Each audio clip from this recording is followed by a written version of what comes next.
All right, good morning, afternoon, or evening, wherever you might be in time and space. Kenny is here.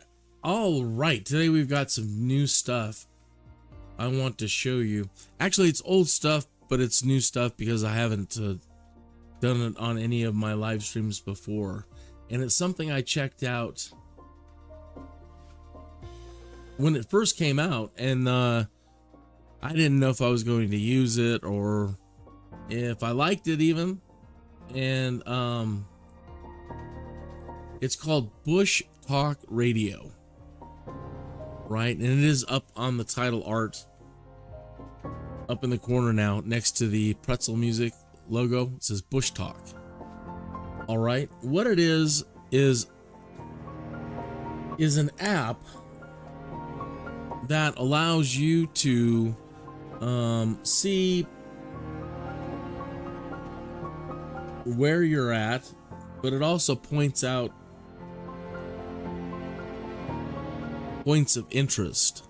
And a lot of these are community generated. Okay, but it goes beyond that and it gives you audio tours.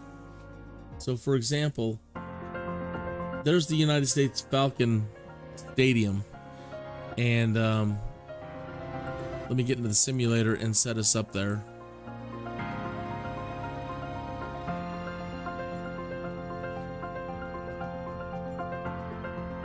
All right, there's Colorado Springs, and the point on the map here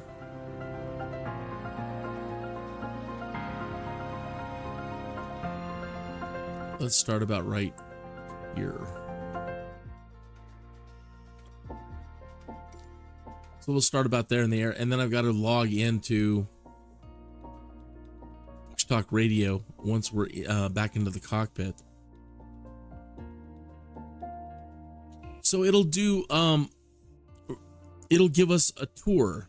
An AI voice comes on, and as we come close to or pass near a point of interest, it is going to launch an audio clip and tell us about it. And you know, I like reading the wiki stuff, right? When we're flying around and learning new things.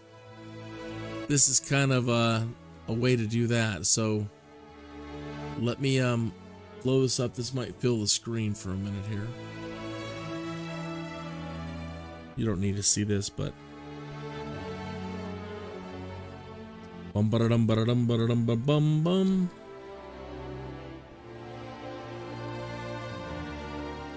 And hopefully now we can log in. Hello. Trying to connect.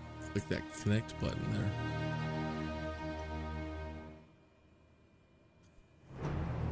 It's kind of wonky. It needs to be taller, right? They need to. Surprised they haven't worked that out. It's really strange to use while I'm in dev mode, I guess. I don't know what the deal is. There it goes.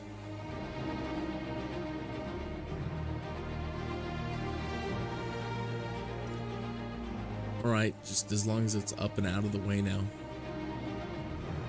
Okay, and we're supposed to appear near Colorado's, near the Air Force Base. No big deal. Let's get us headed that way. What's going on with that line? That's new.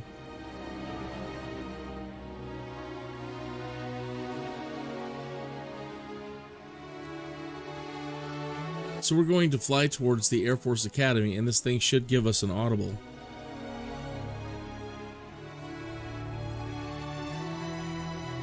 All right, we're in the air. We're ready to go. We're in the air. Oh no, man, we're not. We're clearly not yet.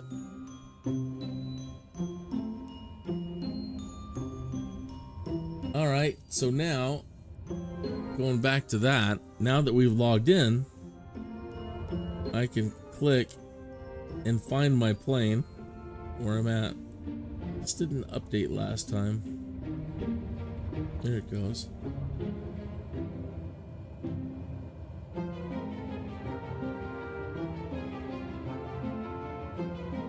Peterson Air Force Base is a U.S. Air Force base that shares an airfield with the adjacent Colorado Springs Municipal Airport, home to the North American Aerospace Defense Command, the Space Force's 21st Space Wing, elements of the Space Force's Space and Missile Systems Center, and United States Northern Command Headquarters. Developed as a World War II air support base for Camp Carson, the facility conducted Army Air Forces training and supported Cold War air defense centers at the nearby Ent Air Force Base, Chidlaw Building, and Cheyenne Mountain Complex. The base was the location of the Air Force Space Command headquarters from 1987 to December 20, 2019, and has had NORAD/NORTHCOM Command Center operations since the 2006 Cheyenne Mountain realignment placed the nearby Cheyenne Mountain Complex centers on standby. With the recent creation of the U.S. Space Force, Peterson AFB and other Air Force installations that do primarily space work are planned to be renamed to Space Force bases, effectively becoming Peterson Space Force Base.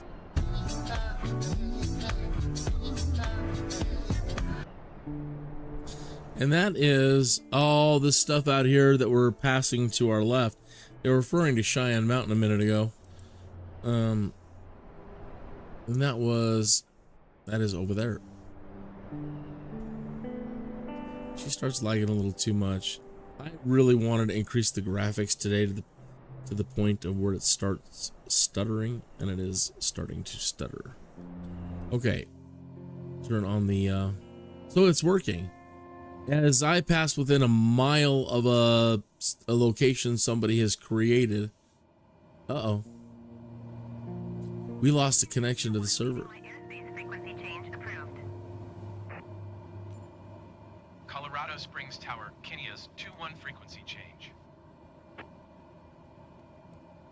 All right, doing an alt hold, and we're turning. Caravan 5 miles Or we should be here 7,200 feet to the Air Force clearance to transition Charlie airspace. base. Kinnea's 2-1 Colorado Springs approach. Squawk 1745. Squawk 1745, Kinnea's 2-1. All right, we've reconnected to the, I guess, the Microsoft server. Radar contact 5 miles northeast of but 7,200 feet. Cleared through the Charlie airspace.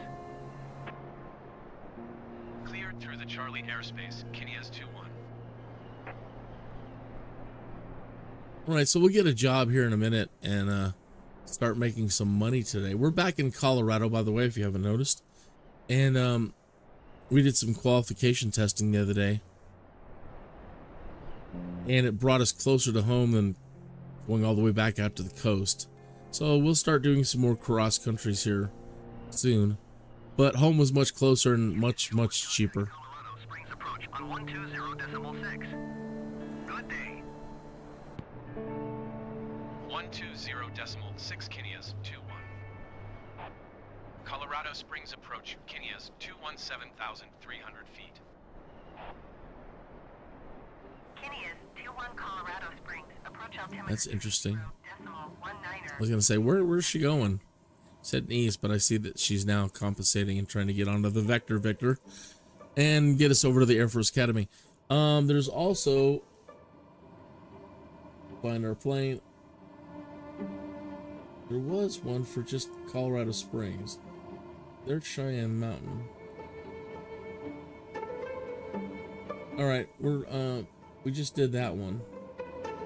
And I can also activate these manually. I can turn this off, but if we've been flying around and we're flying around a certain area and we keep getting hit with the audibles, you can always turn them off. But we can also make them play manually. This one's probably going to play as we approach it.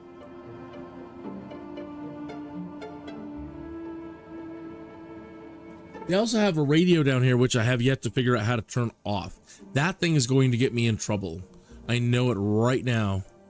I toggled it on to see what it was like, and you can toggle certain local radio stations, which is really freaking cool if I wasn't live streaming. And occasionally, after it plays an audible, that radio kicks back on. And I have to hit pause real quick because it's playing somebody's radio station and they're playing commercial music. That's going to get me flagged and copyright banned and everything else on YouTube. So I got to be really, really careful with it. I'm going to be going into the Discord probably after the show and going over to and talk to anybody that's there. Say, how do you turn the dang thing off now? I made the mistake of clicking on it and try it out. Another thing that they seem to have fixed, I remember when I first loaded this up, you have to download the points of interest so that they also show up in you don't have to, it's optional in Microsoft Flight Simulator. And maybe I don't have all my points of interest turned on, but I remember the first time I loaded it, it took like 10 minutes to load the game because it was loading up every point of interest. And the map was just filled. There was dots everywhere. So somehow or another they managed to stream it all, streamline it somehow. And it didn't take any time to load it in this time. Whatever files you get from there, you need to put in your community folder if you want it to work.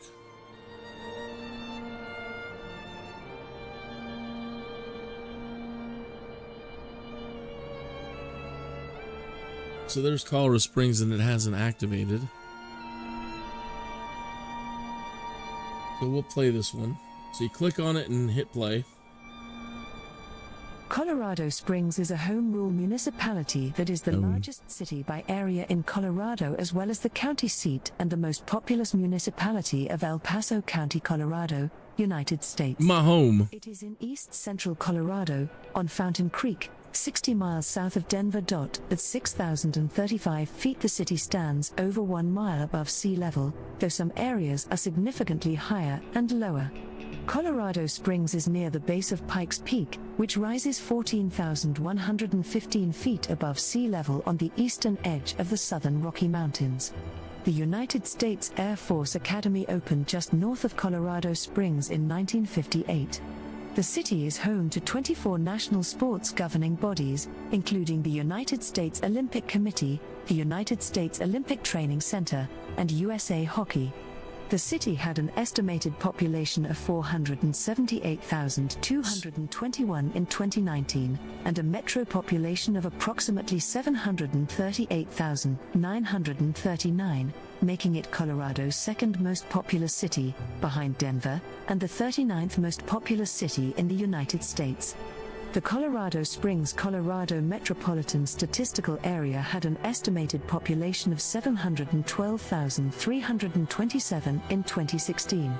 The city is in the Front Range Urban Corridor, an oblong region of urban population along the Front Range of the Rocky Mountains in Colorado and Wyoming, generally following Interstate 25.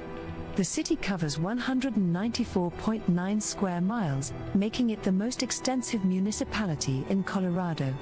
In 2017 and 2018, Colorado Springs received several accolades. In 2018, U.S. News named it the most desirable place to live in the United States. The previous year, Colorado Springs placed second on U.S. News's list of the 125 best places to live in the USA. Neat, huh? The Metropolitan Policy Program at Brookings found that Colorado Springs was the fastest growing city for millennials. Thumbtack's annual Small Business Friendliness Survey found Colorado Springs to be the fourth most business-friendly city in the country. See right there, it kicks that dang radio on.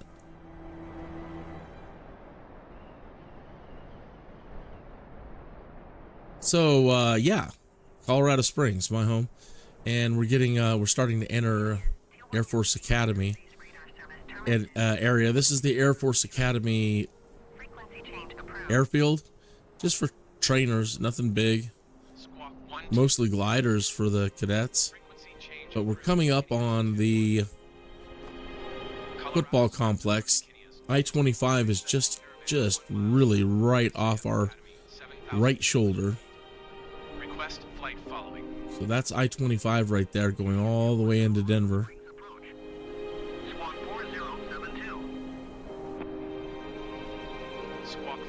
There's the stadium right there.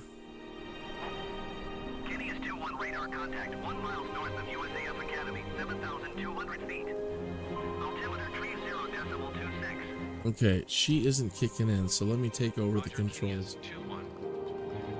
Maybe we need to be closer. Let me come over here to the studio.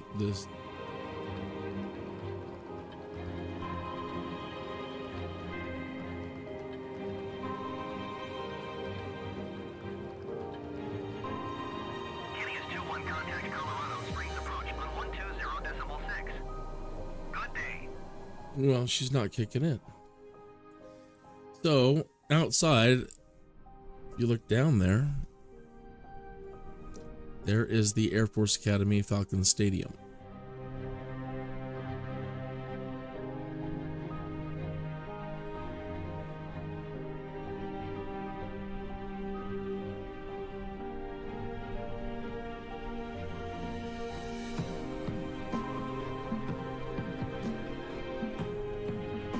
And she should have kicked in her audible. Maybe it's because I've done it already in testing earlier.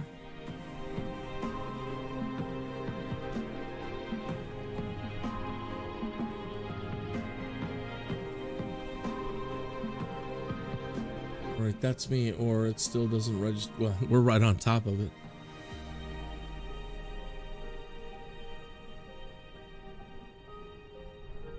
From 1956 to 1961, Air Force played its home games at various sites along the Front Range in Colorado. Most games were played in Denver at the University of Denver's stadium, but several were played in Colorado Springs, Pueblo, and CU's Folsom Field in Boulder. Planned in 1955, Falcon Stadium opened in 1962 at a cost of $3.5 million and has a current seating capacity of 46,692. The first game was on September 22nd, a 34-0 victory over Colorado State. It was officially dedicated 4 weeks later on October 20th, with a ceremony which included the Thunderbirds. The field is at an elevation of 6,621 feet above sea level, the second highest in FBS college football.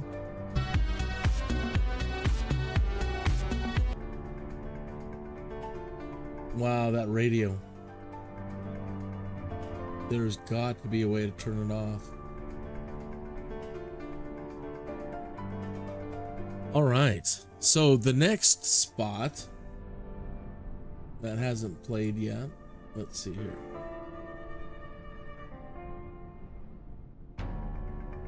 The Air Force Academy. So let's hop back into the cockpit and keep going forward. And hopefully this one should now kick off, hopefully, by itself. 120.6 Kinias 21. Colorado Springs approach Kinias 217,300 feet. The United States Air Force Academy is a military academy for officer cadets of the United States Air Force and United States Space Force. It is the youngest of the 5 United States service academies, having graduated its first class 62 years ago in 1959, but is the third in seniority. The academy is also one of the largest tourist attractions in Colorado, attracting approximately 1 million visitors each year. Cadets have the opportunity to take part in several airmanship activities to include soaring, parachuting, and powered flight. Airmanship activities at the Academy are primarily conducted by the 306th Flying Training Group.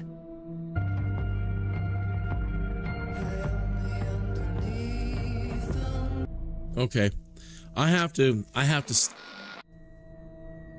it just changed stations on me. I have got to find out how to turn this thing off. So I'm sorry I didn't get enough testing time with this last night. I had up against the wire to get everything up and running before the show started. Got to figure out how to turn it off. So, so before I do anything else, and I deeply apologize, this is the last thing I want to do on a live stream, but I have got to figure out how to turn it off. I'm going to get in trouble, and I don't need that kind of hassle.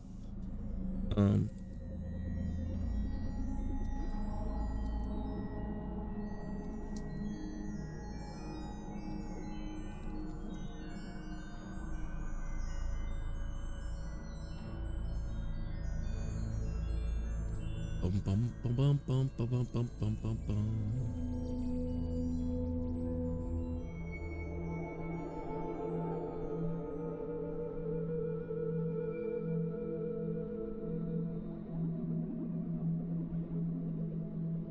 I'm not seeing anything there.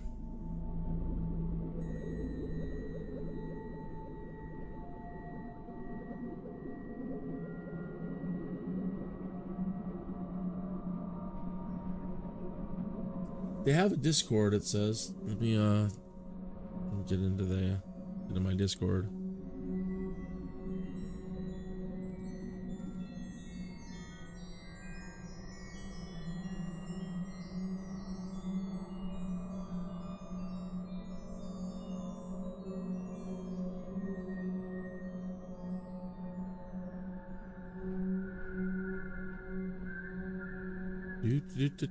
Do.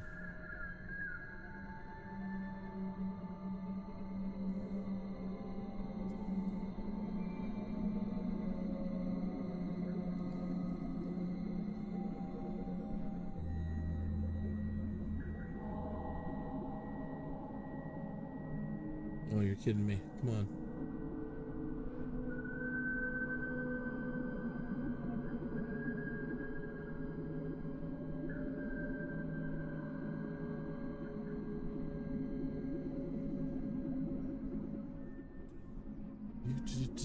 Do.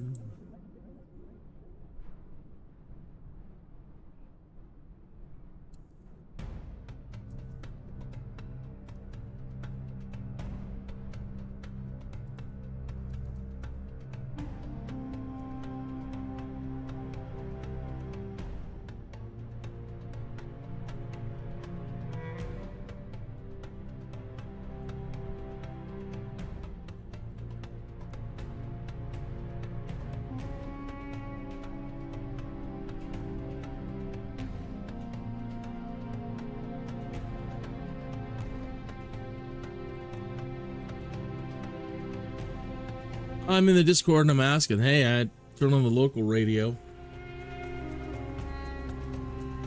At least get something interesting on the screen for you.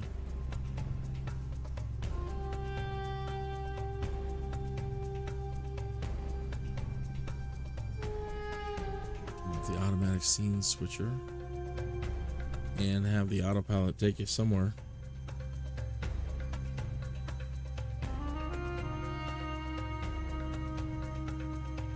Well, I'm working on this.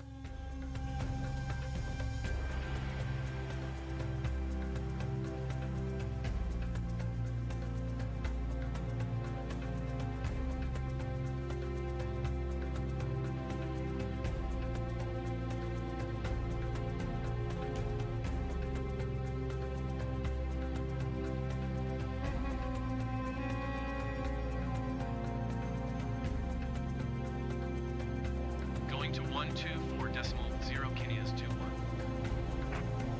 Colorado Springs approach. Kenia's 217,900 feet. 500. Kenia's 21 Colorado Springs approach altimeter 30.26. Continue as planned. 500.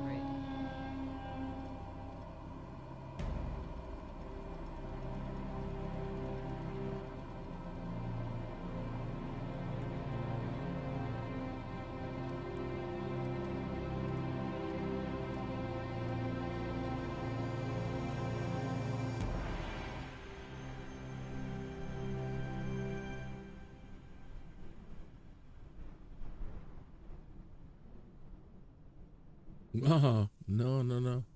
Don't do that.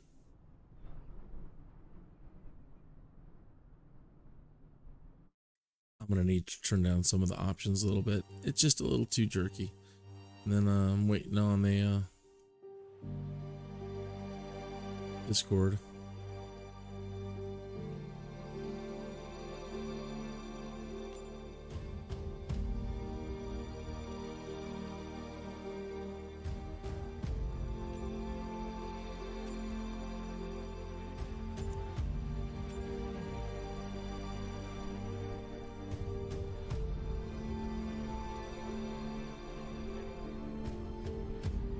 I believe that has enough elevation to shoot.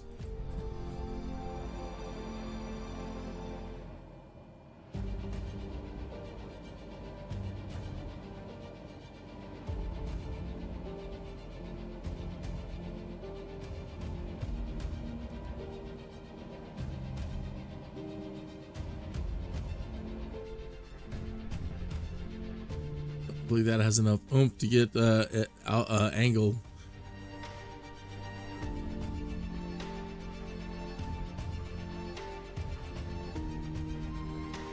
All right, so you enjoy the vector to Kappa Centennial Airport at the southern end of Denver. Another tour might kick in. I'm going to go over there and join their Discord real quick, find out how to turn that thing off.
Stall. All right, so I was in the general area. I'm in the help area asking now. Stall. Stall. And we're stalling? Really? Stall. Do it all told.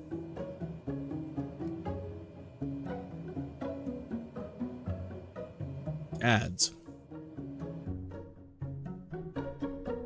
There's I-25 right there.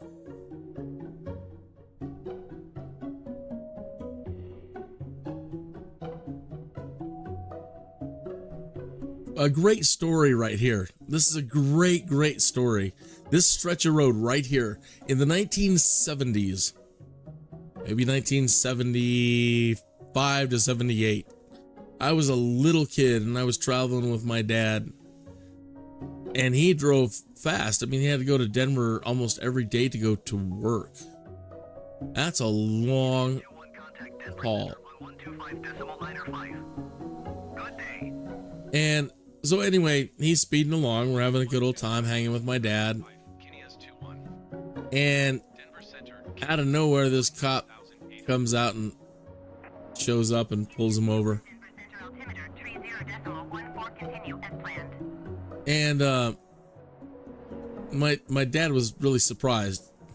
He didn't care. I mean, no big deal. Ultimately, it's no big deal. But he was curious, and he's like, how in the world did you catch me? How did you know I was out here speeding? You came up from like way back there or wherever he was at. My dad was perplexed at how this guy could have possibly seen my dad. My dad's like, oh, we have an airplane now in Colorado Springs that goes back and forth along I-25 looking for speeders, and he called you in. And my dad thought that was the funniest thing. He thought it was great.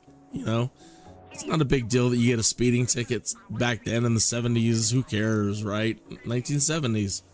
Everything was just so much more laid back and cool. Like my dad, he just thought that was freaking amusing.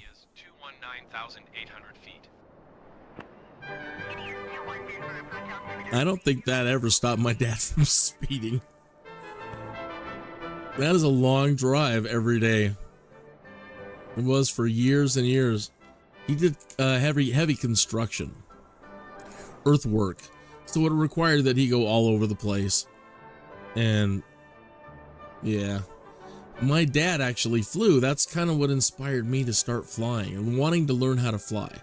Because at that same point in time I'm talking about, hanging out with my dad, he was learning how to fly, and he got his visual flight rules license. But being the busy man that he is, trying to run a family and do all of his stuff, he didn't keep up with it, and he didn't continue his training to instrument flight training, and he got caught in he you know, 1970s. That's the best excuse I have. The 1970s. My dad figured if I know how to fly, I can operate anything. And he could. Dad could operate anything. So he just figured, you know, he's driven in snow and blizzards. He's done it all.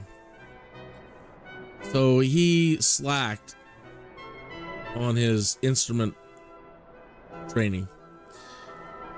And then he disobeyed the rules, or, you know, he was coming back from Wyoming where he had a job to build the Glendo Dam out there. And so he was coming back from Wyoming, and whether he had planned it or didn't plan it or whatever happened, whatever excuse, he got caught in a low visibility or no visibility situation. And as the story goes, he lost his mind. And if you've ever had it happen early on in the simulator, if you don't know your instrument flight rules yet, and you're not instrument rated, and you aren't comfortable flying in zero visibility situations, you'll lose your mind. If you haven't studied the flight plan and you don't know where you are, and back then they didn't have GPS and, you know, glass cockpit technology to show you the elevations, and if you didn't memorize the flight path to know exactly what altitudes to be at, you know, you could run into a mountain. And coming back from Wyoming, chances of running to a mountain are, you know, probably 80%. Or, you know, a hill. And so, and we used to live here in Castle Rock. As a matter of fact, we used to live right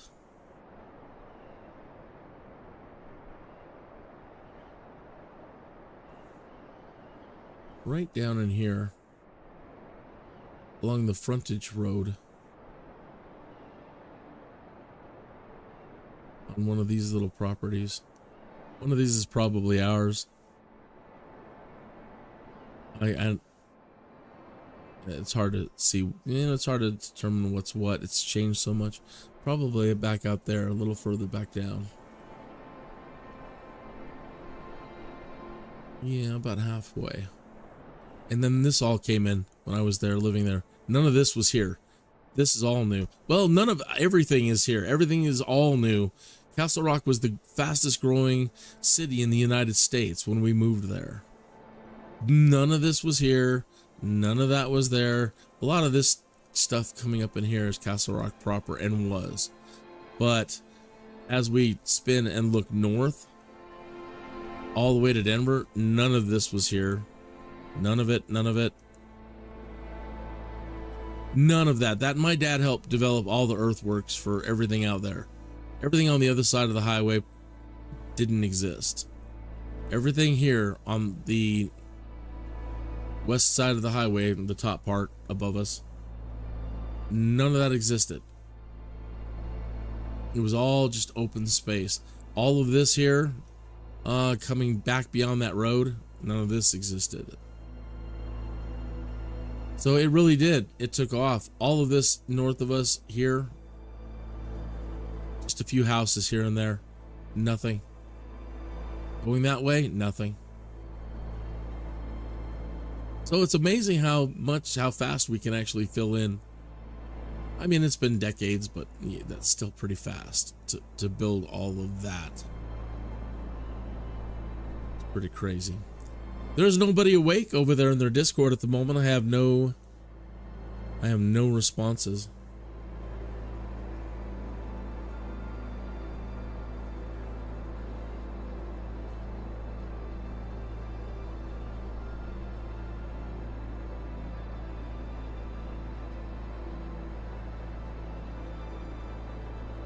But now that I've installed the thing, I really want to use it. I really like getting these audio tours as we travel around.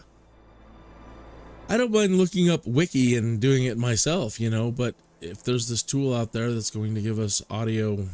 The Rooter Hess Reservoir, behind the Frank Yeager Dam, is a major water management project for the Parker Water and Sanitation District (PWSD). PWSD provides services for most of Parker and parts of Lone Tree, Castle Pines, and unincorporated Douglas County, Colorado. Originally an enterprise of the town of Parker, PWSD is now an unaffiliated special district. The PWSD board views the reservoir as a regional asset. The district has collaborated with other South Metro water districts to acquire intermittent available water under the WISE agreement in conjunction with Denver/Aurora. Ruta Hess is the vessel to hold excess flows. The origins of the Ruta Hess project began over 20 years ago, long before the town of Parker became the vibrant suburban Denver community that it is today. The owner of the project is Parker Water and Sanitation District. PWSD was formed in 1962 and incorporated in 1981 at a time when the population of Parker was 285. As the town grew, slowly at first, the need for water was recognized. March 20, 1985 marks the date when a water right was legally conveyed to PWSD to divert Cherry Creek water. It is this decree that would eventually permit PWSD to divert surface waters and alluvial groundwater from Cherry Creek to the Ruta Hess Reservoir. The reservoir is located in a gulch named Newlin Gulch just southwest of Parker and east of Castle Pines North. It is visible looking east from I-25 when south of the Castle Pines Parkway/Hess Road exit. Okay, another interesting story about that. Going back to the development of Castle Rock. When Castle Rock was new and we were living there, my dad was doing heavy construction and we were terraforming our own plot of land along that frontage road. This is how 1970s was. When this was being built here, it was, again, being under construction for a long time, since the 60s. But they, my dad being a construction worker, he knew a lot of these people. And they wanted whomever in the area had rocks, dirt, anything. If you had a dump truck and you could bring material and dump it at one of the locations around here, they were just thrilled peachy. And so Dad had we had a lot of terraforming to do out there. He wanted to make it look really nice. And so we had truckloads and truckloads and truckloads of dirt and rock, stream rock. We lived along Cherry Creek, and there was a lot of creek rock, sand and da-da-da-da. Let me get to the point. I'm 14 years old. And I'm driving a dump truck because there aren't any other workers around that in one particular summer. And it's a big family member endeavor where everybody in the family's helping out. My uncle was driving the truck and I was normally just hanging out with him, going over there to dump stuff and sing Eagles songs on the way, But there came a time where I had to step up and help a lot. And one of them was learning how to drive. I was operating, he would bring heavy equipment to the property that, from the job, or that was his own. And, so that summer when I was 14, living out there, 14, 15, I was operating a lot of the heavy machinery as well, and learning how to, and moving stuff from around the property. So that's how I started learning how to drive, mostly. We had lots of space, and we had an old beat up Datsun pickup truck. And so I used to just, hey, drive this over here. Hey, take this up to where the future house was going to be. Hey, take this over here. Do the, whatever, gopher. And so I learned how to drive on the property, and then one week during the summer, I had to go drive the dump truck over here. Scary. I was terrified. Anyway, they still have nobody in the Discord to answer me for Bushtalk Radio.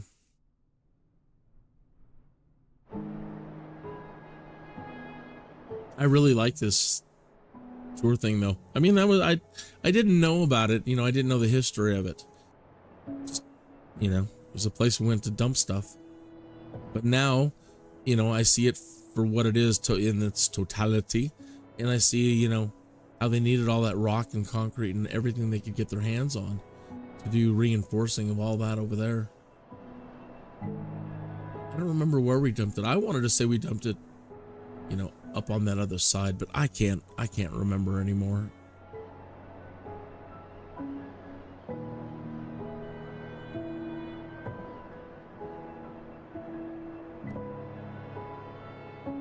Dang you, Stephen King.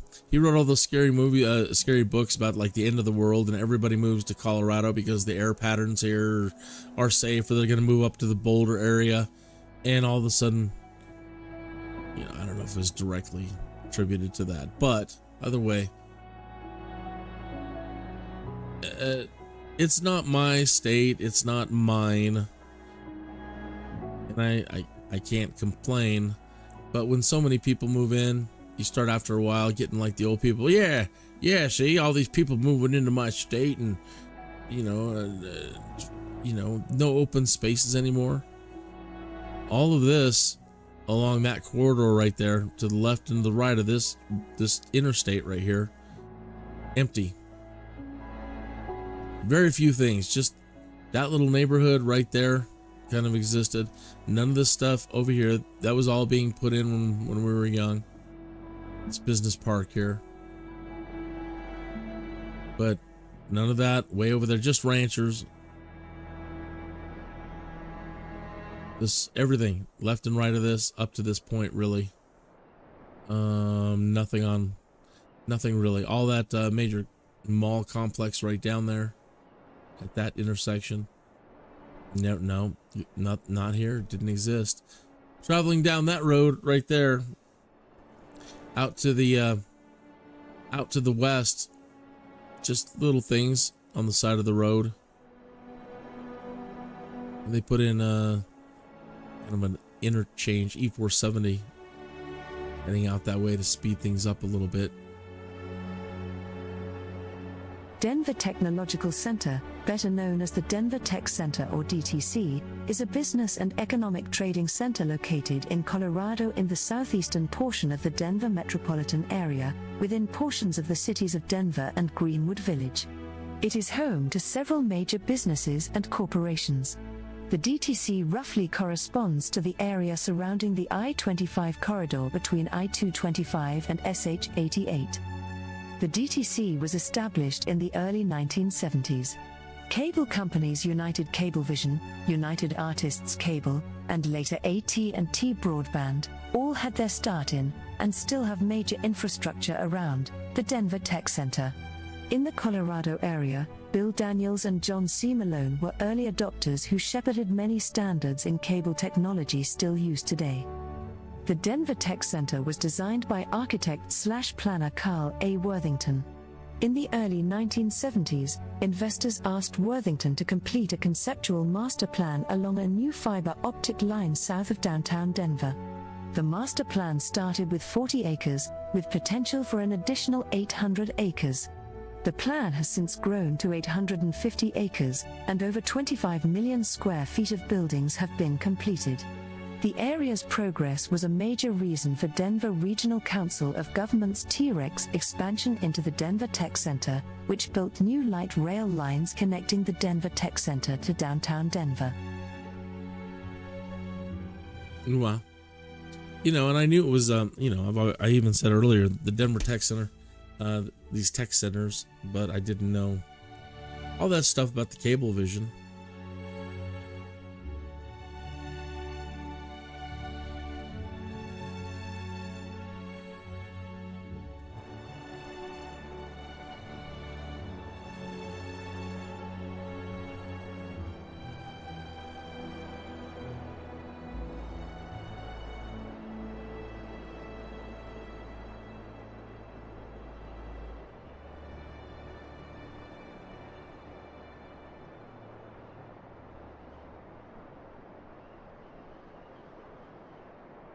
There's Cherry Creek. They were talking about Cherry diluting. Creek State Park is a state park in Arapahoe County, Colorado, United States.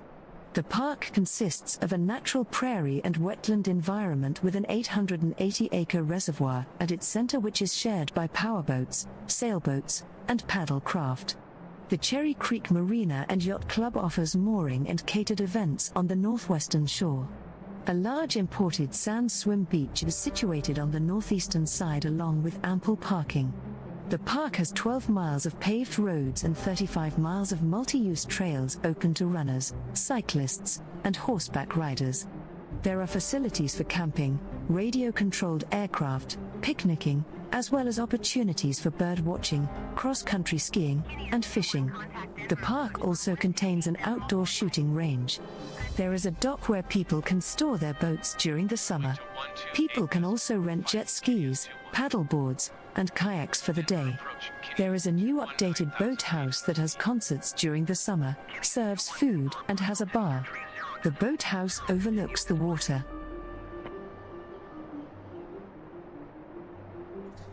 Many a night spent there partying. Down there. Usually right down there.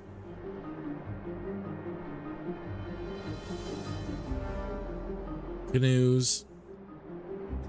I've been all over here. I used to go to school in the afternoons, take commercial art classes. Right over here. All the way from Castle Rock. Again, 30 miles, 40 miles a day. I was doing junior year and senior year of college. I was doing as much driving as my dad was. So from where we were, when I said where I lived, I would drive that every afternoon over to that area right there, Cherry Creek. What I was going to point out is they were talking about the water being diverted from Cherry Creek down to the other place, where the Parker water place, which you can still see barely in the background. But you can see how the land dips down and how they would be able to get all the flow off of that thing down into that other little reservoir through that floodplain right there.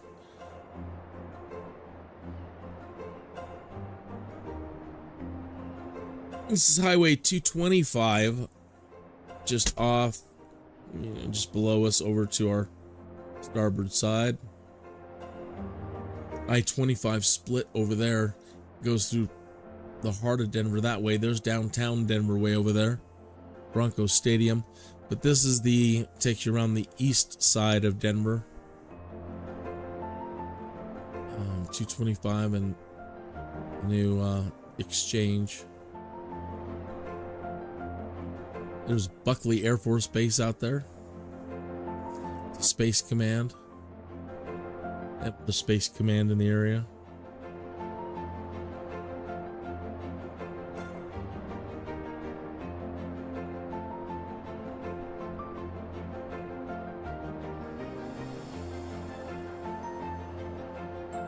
Well, so far the radio thing hasn't kicked on, and it's because right at the moment I actually don't have their web page open. I have it on their Discord app launch from the web page version that you were looking at earlier that shows you the map.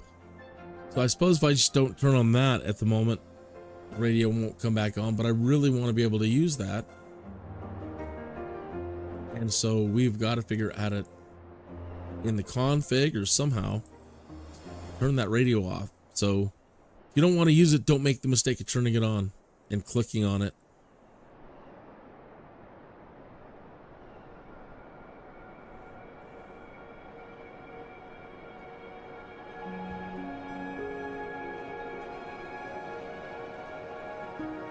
Let's go into the cockpit and go towards K-Den. So that's out east. Let's just do a heading.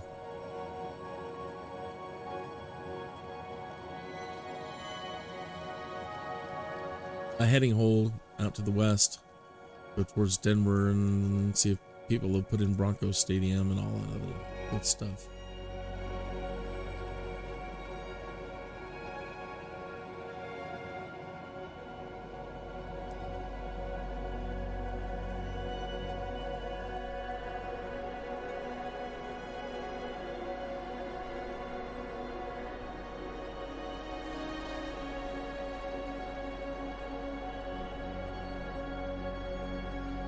I do have the simulator audio turned down pretty low.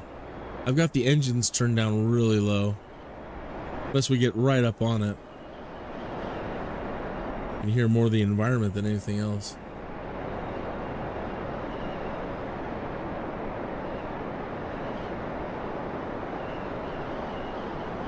Yeah. Imagine flying your plane and you have an Sporting Goods Park, also known as DSG Park, is a soccer-specific stadium located in Commerce City, Colorado that is home to the Colorado Rapids men's professional soccer team.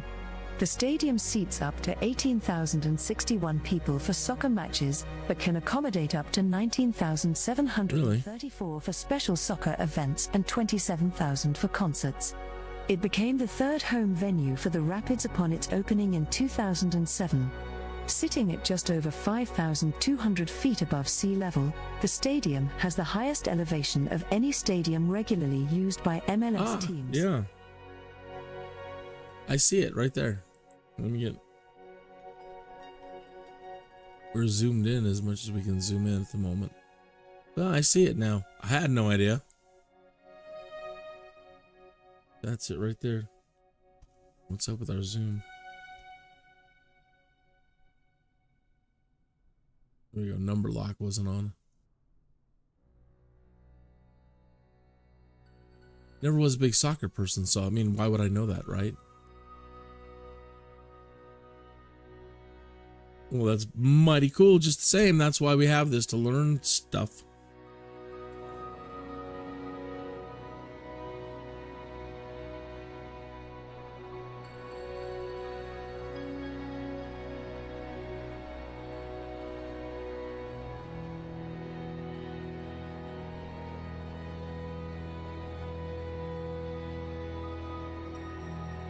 Turn this a little bit further this way.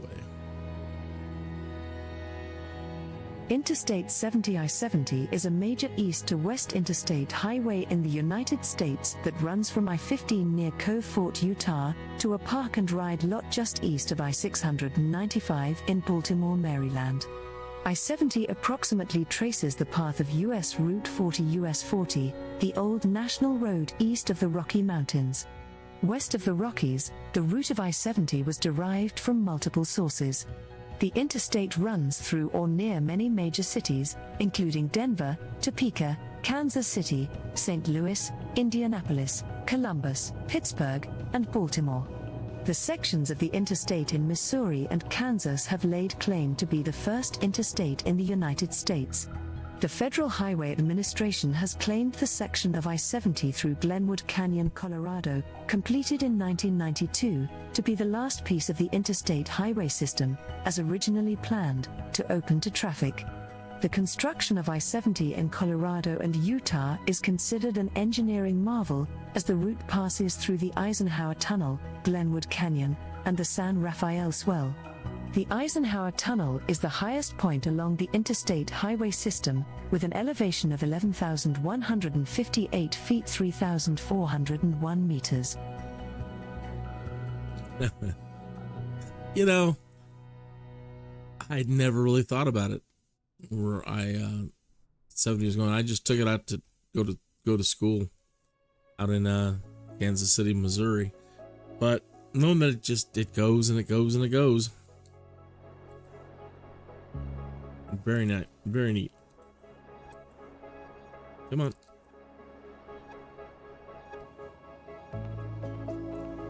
There we go.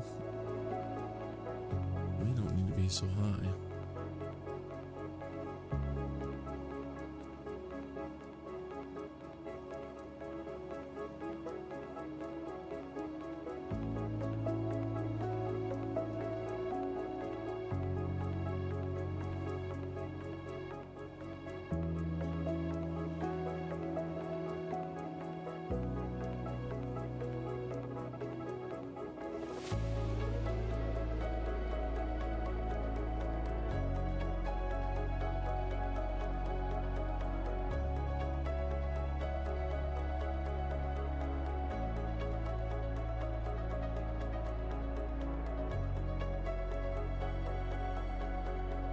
So there's Denver downtown.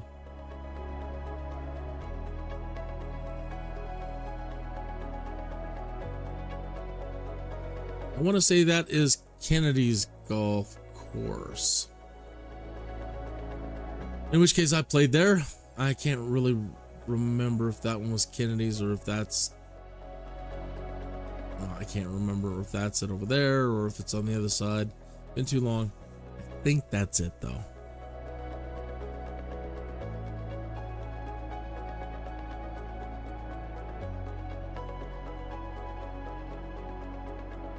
Coors Field is a 50,144 capacity baseball park located in downtown Denver, Colorado. There. It is the home field of the Colorado Rockies, the city's Major League Baseball franchise. Opened in 1995, the park is located in Denver's lower downtown neighborhood, 2 blocks from Union Station. It is named for the Coors Brewing Company of Golden, Colorado, which purchased the naming rights to the venue. Beginning play in 1993, the Rockies spent their first 2 seasons at Mile High Stadium. During that time, Coors Field was constructed for a cost of $300 million. It includes 63 luxury suites and 4,526 club seats. Coors Field has earned a reputation as a hitter's park, due to the effect of Denver's high elevation and semi-arid climate on the distances of batted balls. To combat this, the outfield fences were positioned further away from home plate and baseballs used in the park have been pre-stored in humidors. Coors Field has hosted the 1998 MLB All-Star Game, an outdoor hockey game from the 2016 NHL Stadium Series, and numerous concerts. I like it.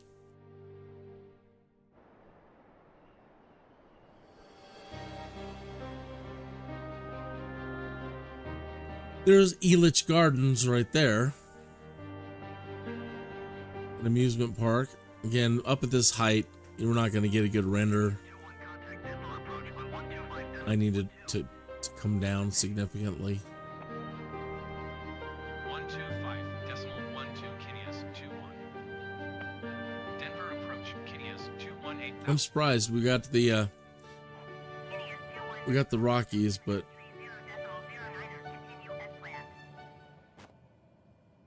so far we didn't get the Broncos. Maybe they haven't updated it from or we haven't even really gotten Denver. Something for Denver. Got a Coors baseball fan who must have submitted that one. The psychedelic interior of this 113-year-old converted Lutheran church in Denver's Washington Park neighborhood is appropriate, for it's the International Church of Cannabis. It's a unique community where members, who call themselves elevationists, use cannabis for spiritual purposes and to positively influence their lives. The International Church of Cannabis mission is to offer a home to adults everywhere who are looking to create the best version of themselves by way of the sacred plant. No cannabis consumption is allowed during times the church is open to the public. Celebrations of the sacrament of cannabis are held for members only. Well, okay. That's interesting. I had no idea. Never been there. Kind of thinking about checking it out one of these days, but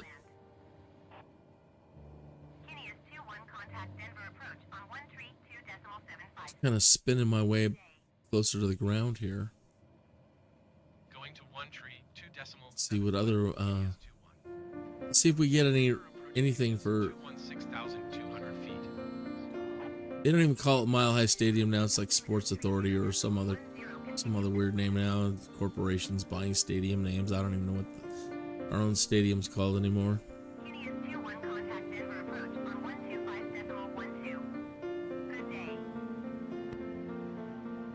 Going to 125.12 Kinias 21. Denver approach Kinias 215,900 feet. Kinias 21 Denver approach altimeter 30.10 continue as planned.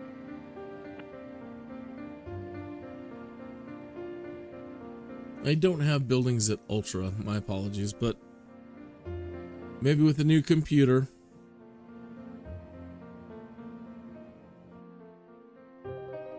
So yeah, we're not getting any. So nobody did anything for the Broncos.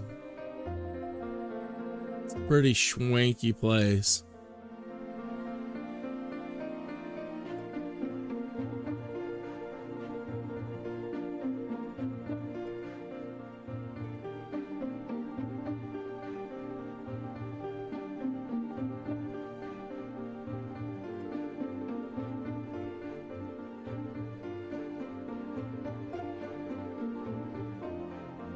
Come on, fingers work.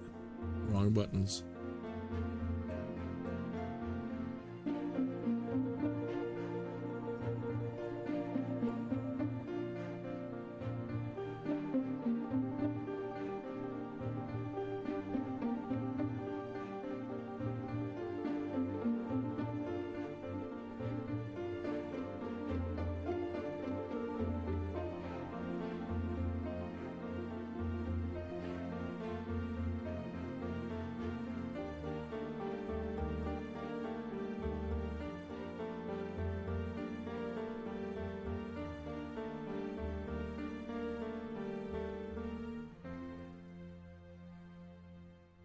Yeah, they're still calling it Sports Authority Field here. And as I was pointing out earlier, the amusement park right across the way. It used to be in a different location in West Denver, and they moved it over the years. Over here now. It's called Elitch Gardens. And they should have left it where it was. It was truly, truly, truly a beautiful place to go. And they used to have movie stars and actors come in and do performances in the little playhouse. One of the weeks when we went up there, Leonard Nimoy was performing there. Didn't get to see him, but he was there. So this is Denver.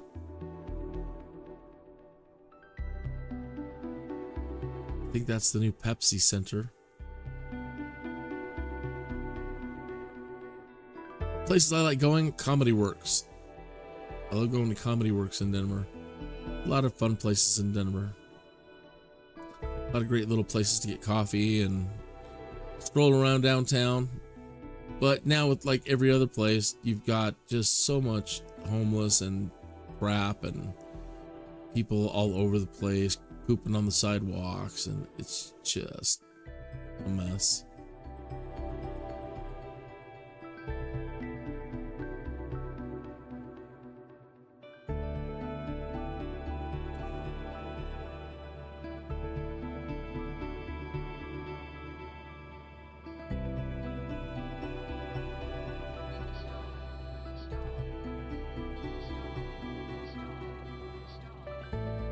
Help kick the engines back in, huh? Engine.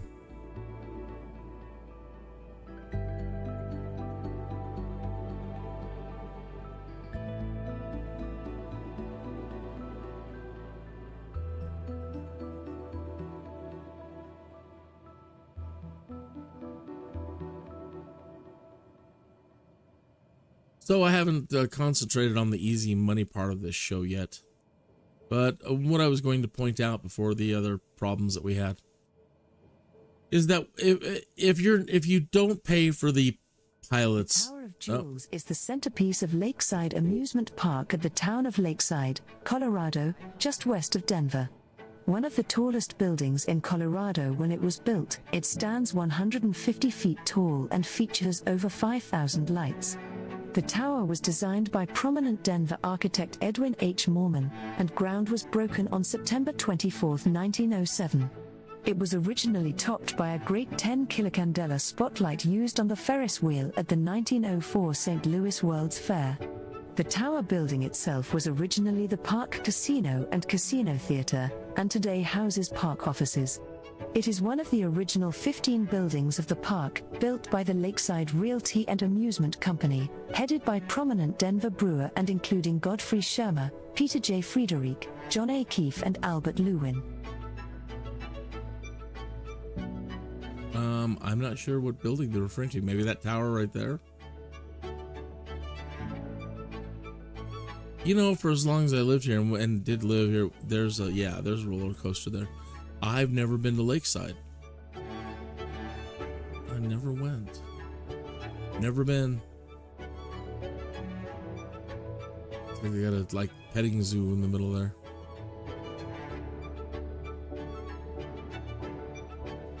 But the easy money part. Okay, let's. If you're not going to use the pilots, let me get over to Neofly here. Talk about that for a minute. Oh, I shut it down. Give me a moment, please.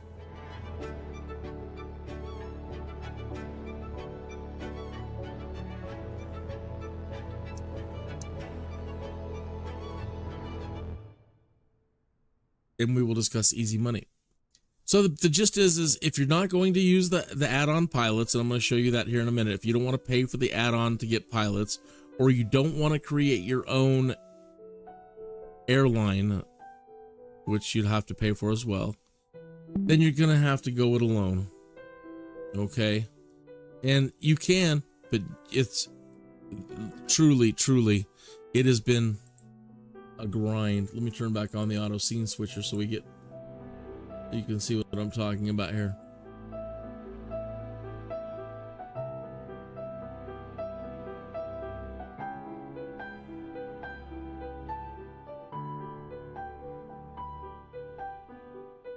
Okay, down here where the mark in the pilots staff, manage your staff, hire fire pilots, and hire fire manager. You can get a manager.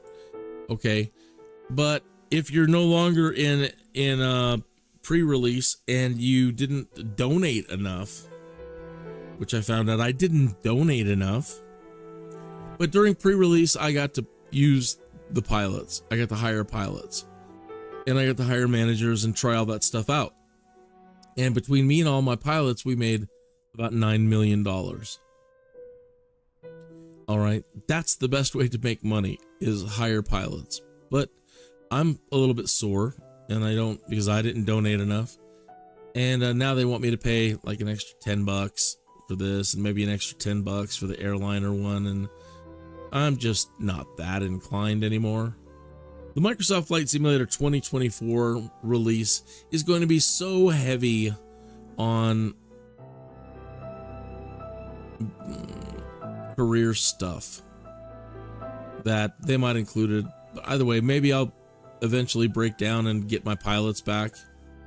But that is truly the best way to make money. So if money's not a problem and you're going to spend that extra $10, come down to the marketplace, put in your email, and then buy your stuff and put in your email and your key that you get, and click it, and it'll install the pilots and the airline stuff for you. Other than that, you'll need a Caravan. Work your way up to get a Caravan, or rent one. Do the qualifying test to get the Caravan. It can carry the most out of any of the planes that are smaller. And if you filter by distance,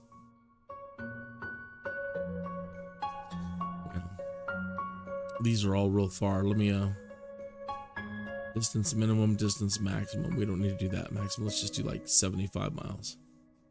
Okay. So short little runs.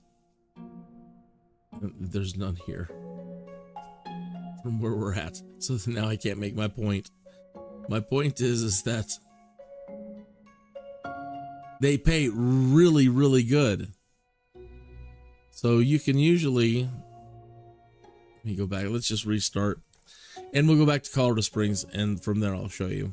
You can usually do small little runs for 10, 12, 15. I've had $21,000 up to $24,000 for like 15 miles. It just depends on the job. Sometimes one day there not going to be a lot of good paying jobs, and then the next day, holy moly, I could just do 10, 15, 30 mile hops and make 24, 28,000. No problem. They may have been adjusting the money, which they're always doing. They're always messing with it. But we're back at Colorado Springs now.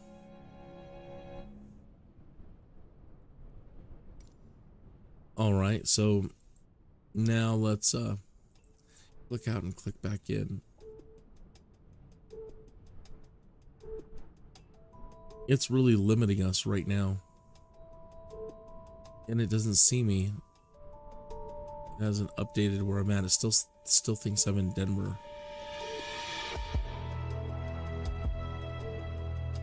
Either way, look for a bunch of short jobs.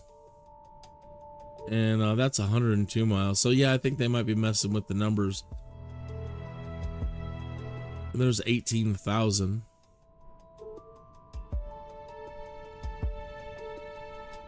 Let's go back out to the main menu, see if the computer will register me right then.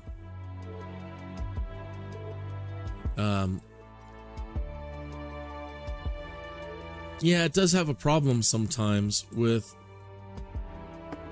putting you right where you're actually at. So be aware of that.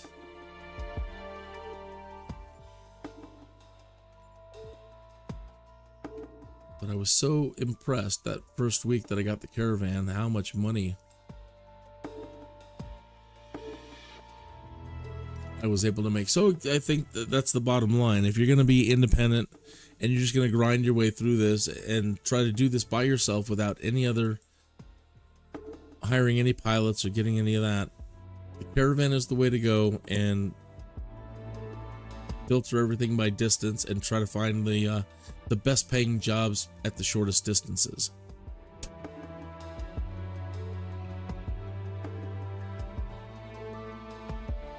Hope you're having a great day. I've been trying out Bushtalk Radio, which we've just installed. I tried it when it first came out, but it was one of those things when it first came out and you first installed all the points of interest, it would take forever to load the simulator, and then your whole viewpoint would just be filled with like mass load every single point of interest. I don't think it did it by your area, just loaded everything in and just would slow the simulator way down. All right, we're here now. Let's see.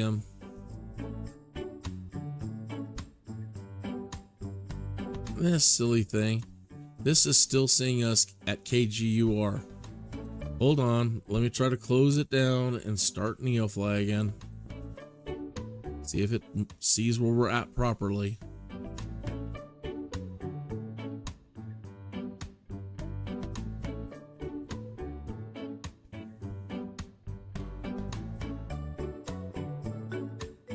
Starting up again.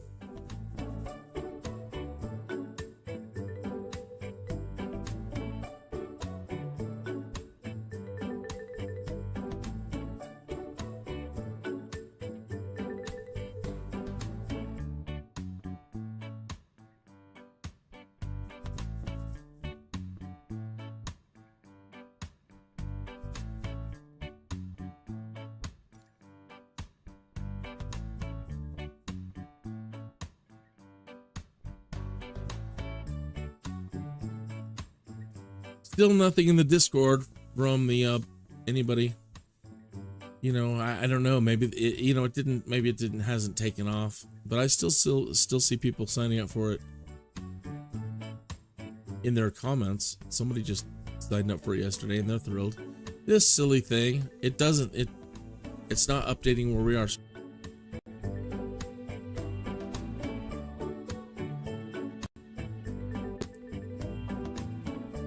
And possibly move myself and my plane.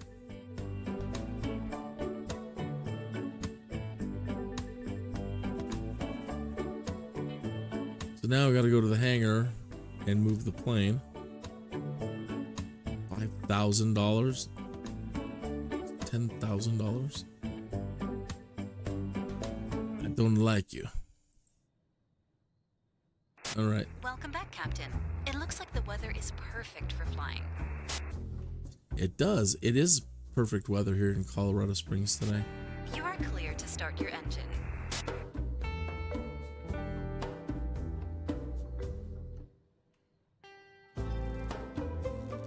All right. There's 8 miles, $11,000.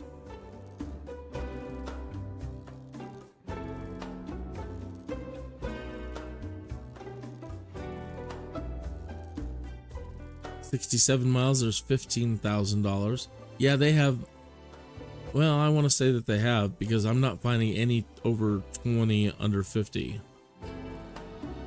You could usually find, when we first started, $20,000 jobs at 30 miles. So it could just be the day and the jobs. But knowing those guys over there at who create this thing, they're always about adjusting the numbers to make it more challenging. And you pay through the nose for everything, every little repair, every little thing. You're going to pay through the nose, and it's going to hurt, and you're going to hate it when you first start. You just got to be dogged. If this is what you want to do, just be dogged about it and stick with it. But for 66 miles, 16,000 is not too bad. But yeah, I think they're messing with the numbers, because yeah, I was getting 21s consistently. I'm like, we can make $100,000 in less than an hour.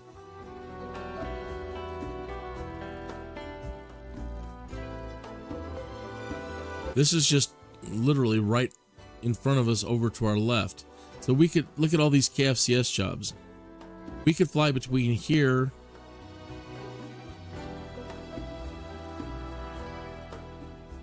we could fly here and then come back or land anywhere near there and then pick up all these jobs. So if we wanted to just go back and forth and back and forth, this is our home base airport fly. So yeah, if we wanted to go from here over to here and then a K fly and then back to KFCS, then back to K fly, there's one there, then back to KFCS, then back to K fly. There's at least 4 of each, 5 of each. This is to the Air Force Academy, which is just across town. So we could do all of these if we wanted to. And so that's what I mean by the easy money. Make sure you have a Caravan. I could possibly even make more if I'm checking my weights and stuff. Sometimes. Another thing you might want to do for it to know your weights right is go into fuel, into settings. It's a strange place to put it, but well, actually it makes sense. Settings, and turn on fuel sync. When enabled, Neofly will try to match Microsoft Flight Simulator plane fuel with the Neofly hangar aircraft value. Changing the fuel sync setting will need to reset your flight. Do you want to change to auto fuel? Yes. I know it's going to be a good day when my favorite pilot is working. All right, so that will help the computer understand how much fuel you have and possibly Get out of here. give you better paying jobs as well. Because now when we go to the hangar, right, for doing, just traveling around the Colorado Springs, we don't really need much more than 314 pounds. Usually I just do like 230, somewhere in there. Just enough to get us to where we need, because we can always top up when we get there. So that I have all of this for cargo. Right? Not, we possibly don't even need that much. We're not even going to Denver. So whatever you need, try to keep this as low as possible. And just top up. Don't forget to top up. Alright. Now let's search jobs.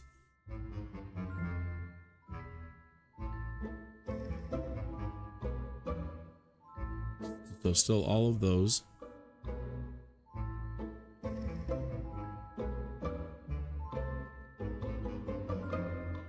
Now I'm still seeing nothing under 20, 121 miles. But our goal is, again, just the short ones. So all of these 8 miles. 10, 20, 28. Yeah, you make a ton of money. Just flying back and forth across town.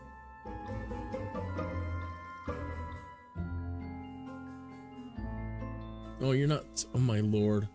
The thing's not showing. It showed for a minute. It changed screens again. Neofly, sometimes when you restart the thing, it forgets what window it's in. Why? I don't know. I've been having that problem lately where when you restart your OBS, it doesn't remember what windows things go in. Okay, so I was pointing out all of this. You click distance and filter everything by distance and just start looking at all the jobs. Again, all these are just for the military base across town, KFCS, at 8 miles from here. And then just a few miles north of here is K-Fly. It's a tiny little airport, but there's 3 or 4 for K-Fly. 2, 3, 4, 5. And there's 1, 2, 3. 1, 2, 3, 4, 5, 6, 7, 8, 9, 10, 11, 12, 13, 14. There's 14 jobs there. And then 4 for K-Fly. And then here's the Air Force Academy. 1, 2, 3, 4, 5, 6, 7, 8, 9, 10. So there's 14 to 14. So we can fly back over there and then over here, and then there, and then there, back to there, and then start making runs between there and the Air Force Academy, 10 to 12 miles, and clean up all of this.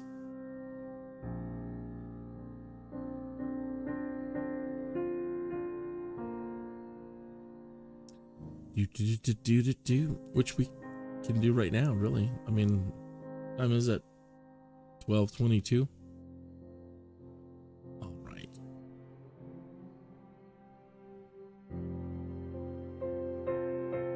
So this is what I would do a lot in my first live streams, doing this, try to make money, just back and forth, back and forth, back and forth. But I was in the Cessna, and then it's painful because yeah, you really only are making $1,000 for each flight, and it's so painful.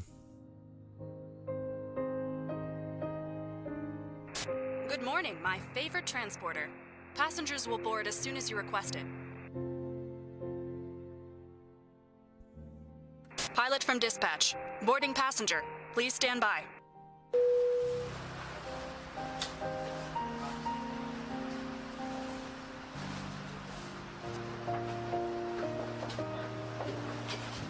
Oh yeah, we're still in dev.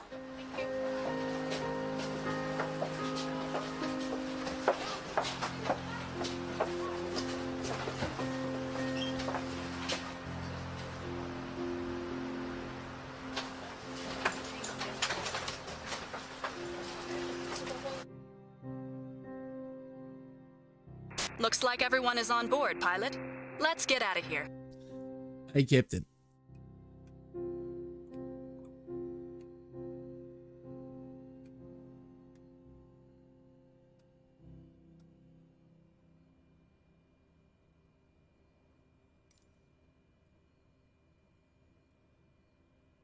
Colorado Springs ground Kinnea's 2-1 request taxi for departure to the west with India. With Indica. Taxi 2 and hold short of runway 17 left. Contact tower on 133.15 when ready.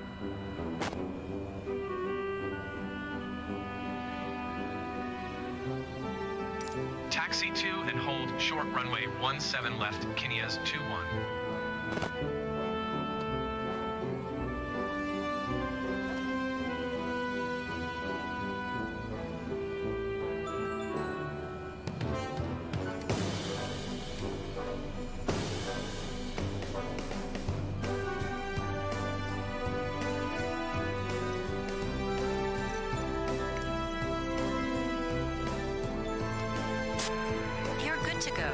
Good morning, Steve. Would you please taxi us?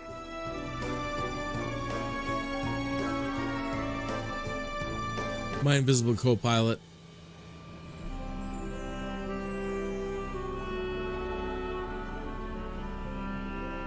He's waking up. Come on, Steve. People are waiting on you. Got the graphics pumped up really high, so we are experiencing some lag when I'm moving around.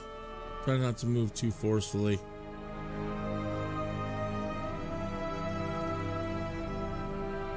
But I want it to be as beautiful as possible, your viewing experience. So I'm got everything cranked as high as I can afford. Are you gonna Taxi us, Steve, please. Baby. Mister. What you doing? What you doing, Steve? Some days he just doesn't wanna, and he just refuses.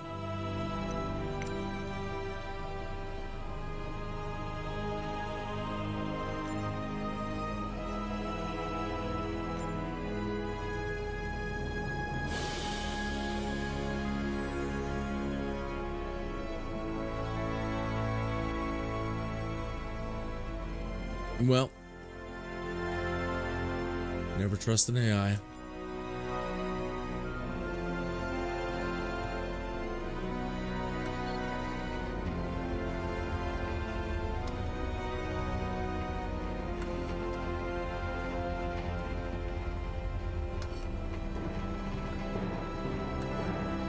Let's turn it down some more, I think.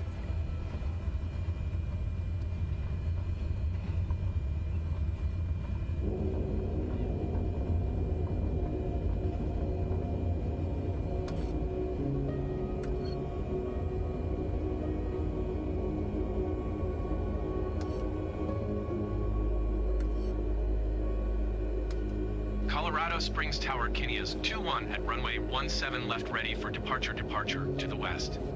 Departure. Kinias 21 altimeter tree 0.25 wind 182 at 13. Departure to the west approved. Cleared for takeoff runway 17 left.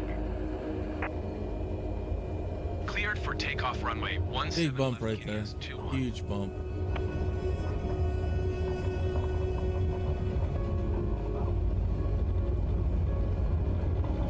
Crazy. There are some wicked bumps in this particular runway. In the Cessna, sometimes it'll wreck you. It'll cause damage to your plane.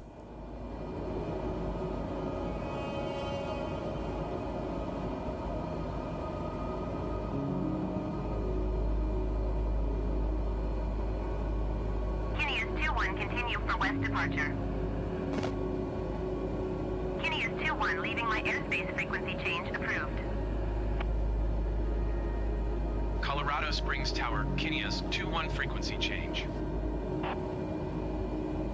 Colorado Springs approach Kinias 21 is type Cessna Caravan 1 miles northeast of Colorado Springs, 6,900 feet.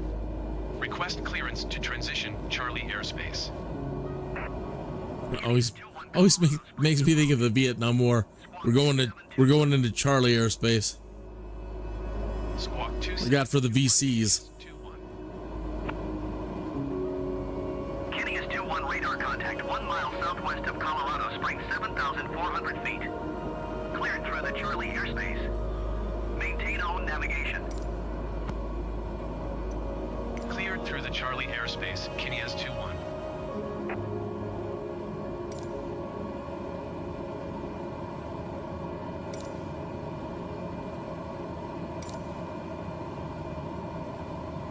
Butts Tower, Kinias 217 miles north, 7,500 feet to land. Kinias 21 Butts Tower. Altimeter tree 0.25 wind 179er at 12. Fly left base runway 13. Kinias 21 wind 179er at 12. Cleared to land runway 13.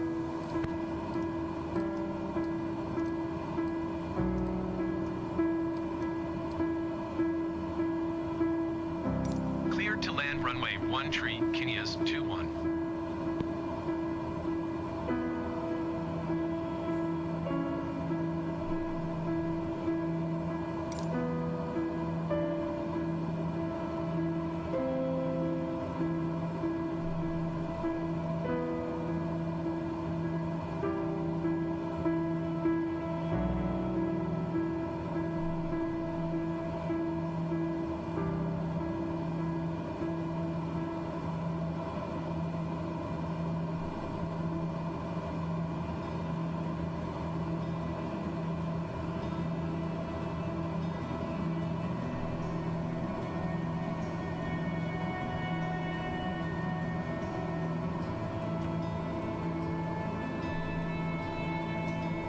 that's it right there.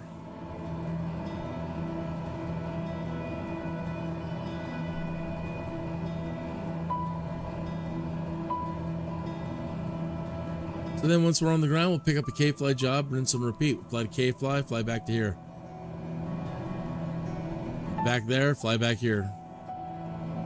Go up to the Air Force Academy, fly back here.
Welcome to your new location.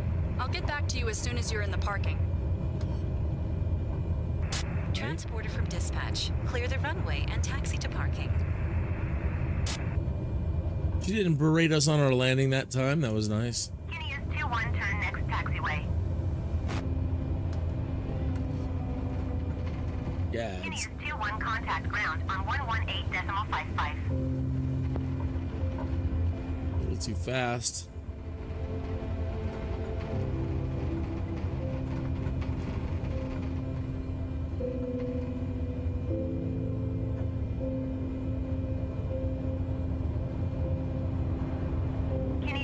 Did you copy? Nope.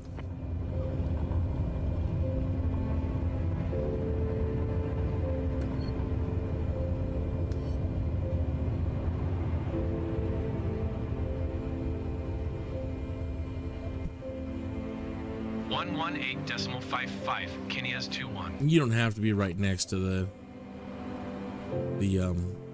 border. So with the Caravan, just drop your conditioner all the way down, pull your propeller down, and it'll slow enough to where it'll think the engine's off. If it does turn off, just restart it. But it spools down enough to where they think the engines are off. Transporter. Disembarkation in progress. Stand by.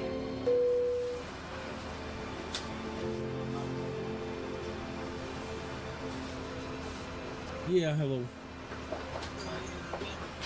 Okay. Bye-bye, love you.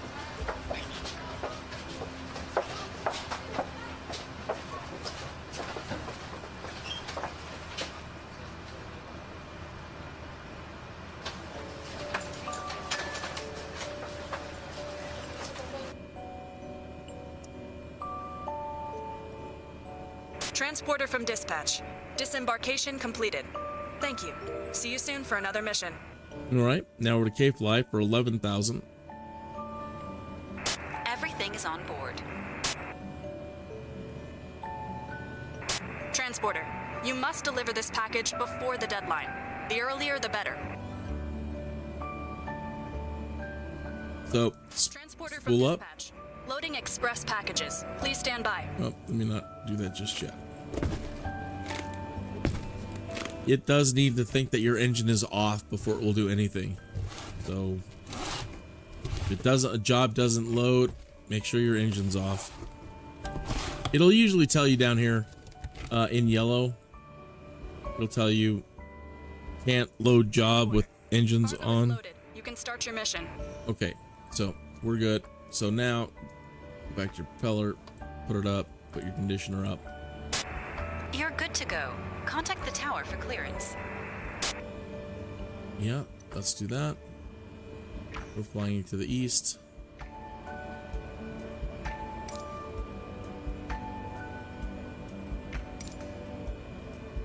About northeast. Kinneas 2-1 request taxi to the acted east departure. Kinneas 2-1 taxi to and hold short of runway 13 via taxiway Echo Delta Bravo. Contact tower on 125.5 when ready. They want us going back the other way to 13. It's not gonna dock you. I mean, if the wind isn't a problem, and it's not that much of a problem today. Hello. Then ultimately it doesn't penalize you as far as I've seen. Oh, real quick, to get the maximum amount of pay per job. Kinneas 2-1, did you copy? Yes, we got a Xerox. We Taxi copied. to and hold short runway 13 via taxi. Okay, Bravo. Cross so runway tree 1 Bravo. this job that we have, okay,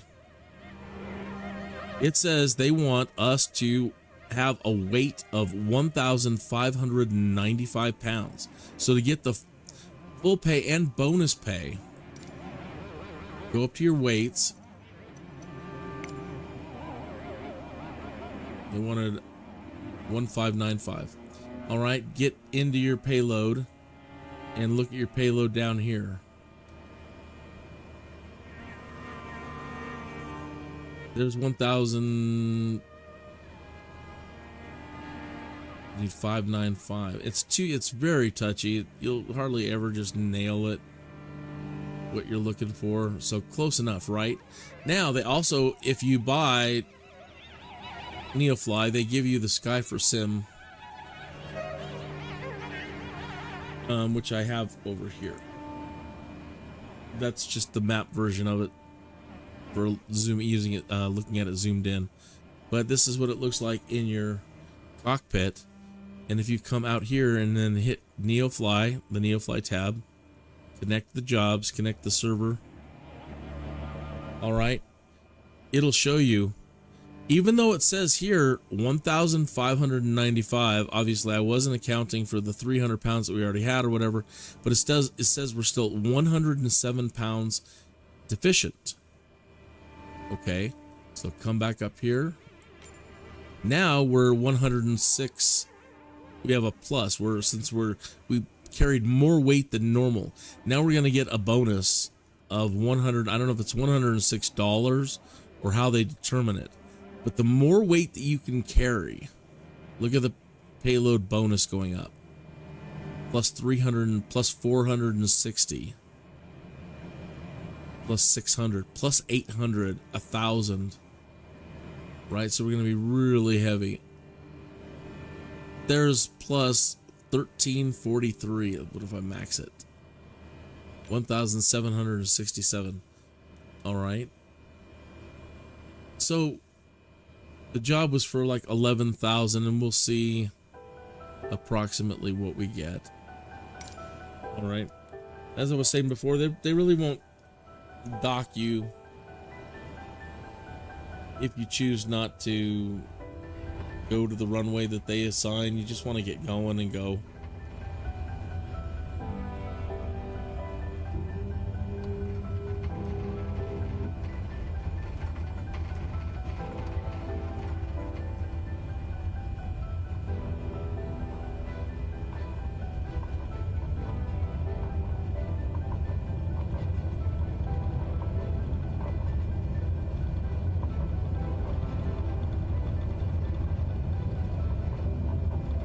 Fat the boy going down the runway. Man, she's hard to keep straight with that weight moving around. The fat the boy. Transporter from dispatch. Fly safe. Kinneas 2-1, you are not cleared to take off. What? We didn't call it in? Oh man. Well, it doesn't matter. It's not right, but it shouldn't mess with the job. He's just gonna bitch us out for a bit. Did you acknowledge that you screwed up? Yes. Yes, I have. I do.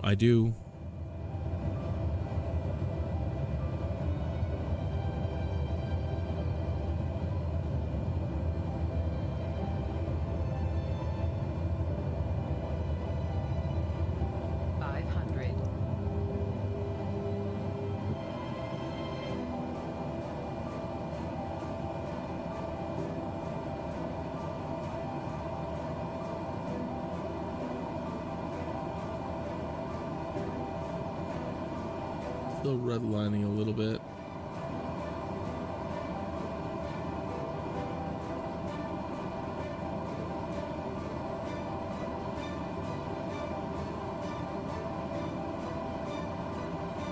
Some places where the map's completely broken, like that water just hanging off the side of the hillside there.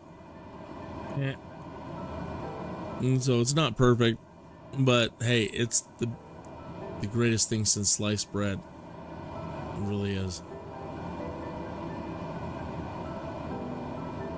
The NEOFLY is just there, the point beyond the Colorado Springs Airport. So it's just there and back again. Cha-ching.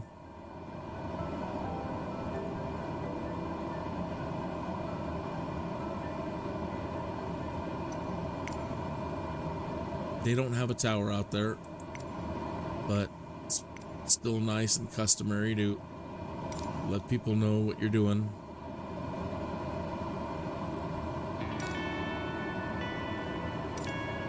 To runway 33.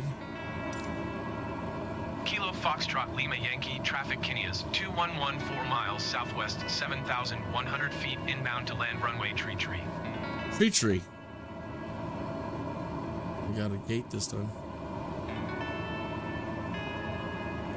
I can fly it with the gates on or the gates off. For people that are watching that are new to Microsoft Flight Simulator, I want people to see what is available. So if you're like, I don't understand the traffic pattern, well, if you turn on the assistant, the aids in the options, when you call in for landing, it'll give you the pattern entry, so you start understanding it. It's basically just a giant rectangle over a runway in 1,000 feet. So you need to be at 1,000 feet and be able to fly a rectangle around a runway. They do have different names. For example, when you're heading, like they have a downwind, a crosswind, an upwind, and a base. Depending on where you're at, which way,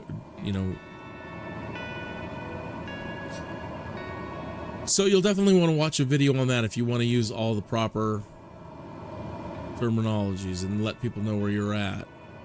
Right now, I'd probably just do a position and announce my position. Kilo Foxtrot Lima Yankee, traffic Kinneas, 219er miles southwest, 7,800 feet inbound to land runway Tree. So when we get into the pattern, we're going to be at base pretty much, but we're going to be going on the downwind as we fly down the runway. Then we're going to turn. That's your crosswind turn. Then we're going to be flying up the other side of the runway, which was our upwind. And then we turn to make our final. That'd be your base turn. And then your final turn to the runway is your final.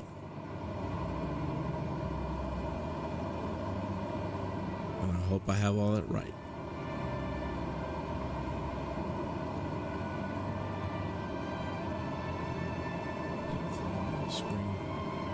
If anybody's chatting.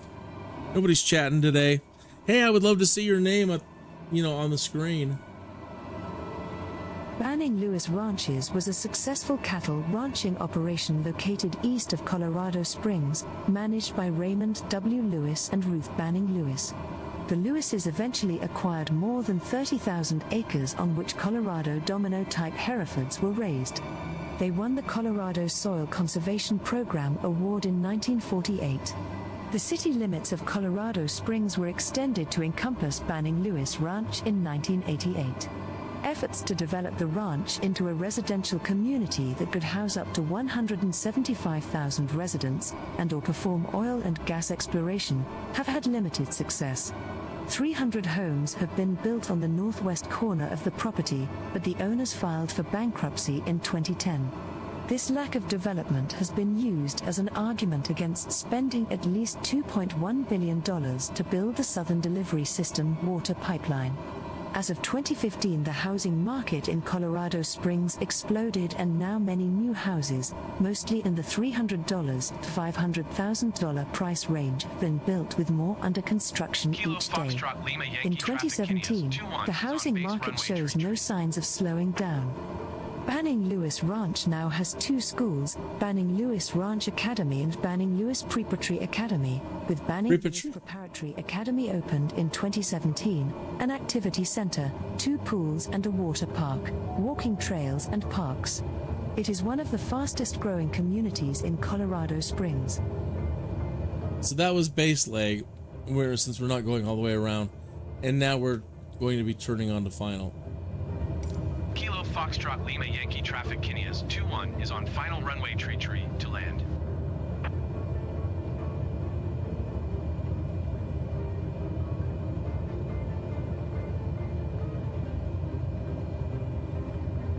So yeah, if we were to fly the pattern again and fly down that side, that'd be the downwind, then we make a turn at the other end of the runway. That would be a crosswind turn. Then we come up the side towards us. That would be our upwind leg. The turn we just made, that was the base leg, and then this is final.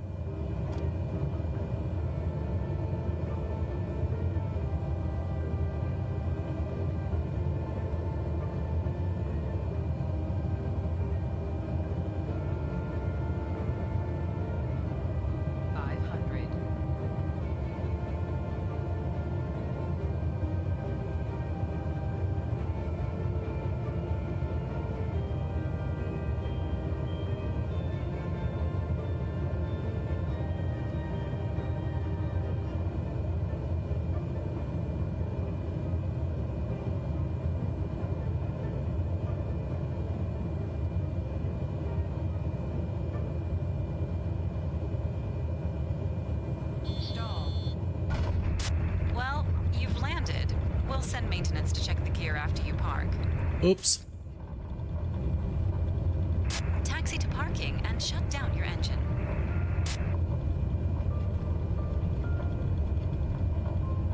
So in this case, I'm going to take the taxi all the way down and then pull off to the left and do a circle there by the gas pumps. Get us set up with another job back to KFCS. And then pick another job, bringing us right back here.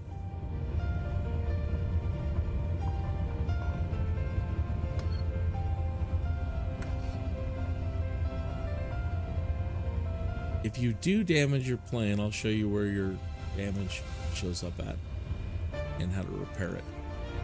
I need to do a repair anyway. I haven't done one in a while. If you're going to be very active, you might want to buy the plane. If not, rent the planes.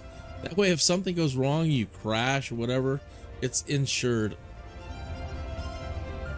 Actually, that is probably the best bet, is don't buy planes, rent them. Because once you pay for repairs, you're going to just start screaming.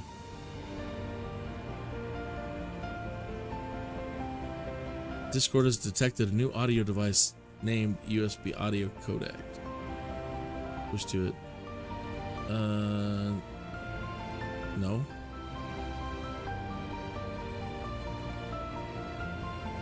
All right.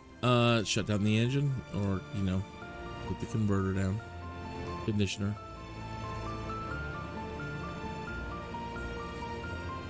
Rinse-free conditioner. And we should get paid. And let's I don't know how to... Transporter, cargo unloading in progress. Stand by, pilot.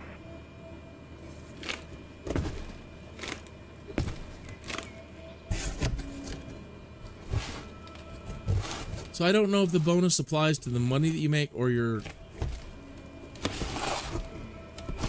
experience. 9876072. Transporter, another cargo mission completed. Thanks, and see you soon.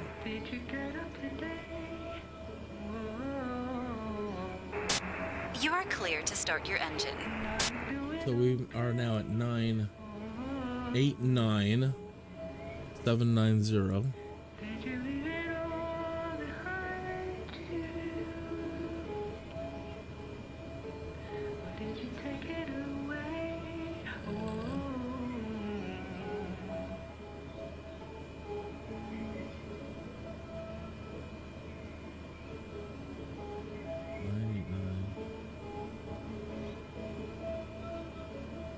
Yep, now I blew it.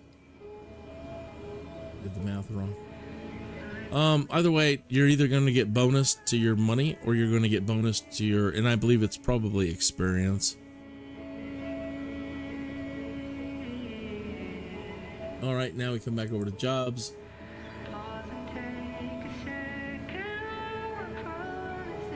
Cycling by distance. These are even closer. Well, they're about the same. Yeah, well, this one's actually, these are closer than the Air Force Base. At $10,000 and $11,000. 11,894. Transporter from dispatch. Good morning. The sensitive cargo mission will start as soon as you get in your aircraft in the parking. Transporter, loading has started. Stand by.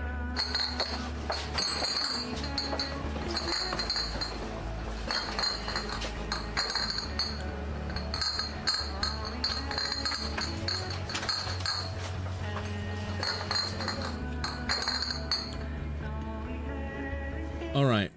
Flight crew, be advised the fragile cargo looks extremely delicate. We have secured it the best we can. Please taxi with caution. Okay, so if you click on the hangar icon, we'll go ahead and cycle the engine back up. Everything looks good from where I'm sitting. Okay. Taxi to the runway and take off. Under the hangar, it shows your plane, your rental, or whatever, your plane. All right, down here at the bottom, fuel, I'll just put a tiny bit more because we're only going, 9 miles. Tiny bit. You can't do that with the engine running. Probably have enough to get there. We'll do it on the next one then. Here is your repairs to your hull, and here's repairs to the engine. So let me show you how much repairs cost. So we're at 78%. $21,000 to bring the plane back up to snuff. And that's what I mean. You're going to start screaming when you're a new pilot and you don't have any money. And 21,000.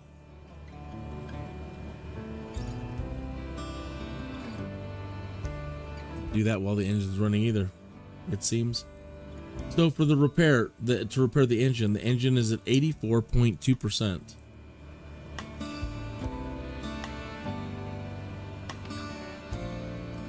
All right, let me turn on the engine. It's still, it sees it as with the engine running.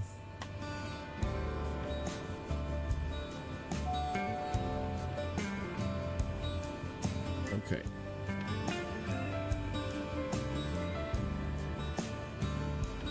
Well, that's not so bad. 7,900 to do a tune-up on the engine and get it to 100%. Okay. So you're gonna get mad. All the money you make in one day, shot. on a repair. That's what I mean. You got to be gentle on all your landings. You got to be gentle with everything. You don't want to cause any damage. All right, the hull 21,600.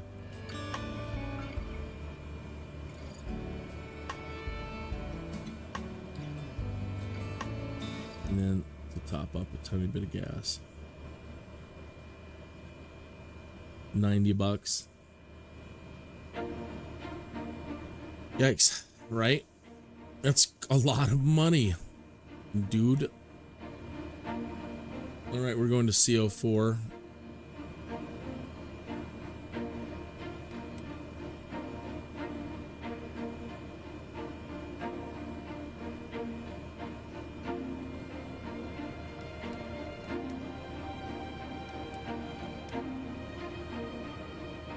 And we're off.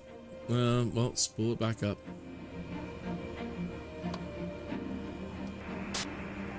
Everything looks good from where I'm sitting. Taxi to the runway and take off.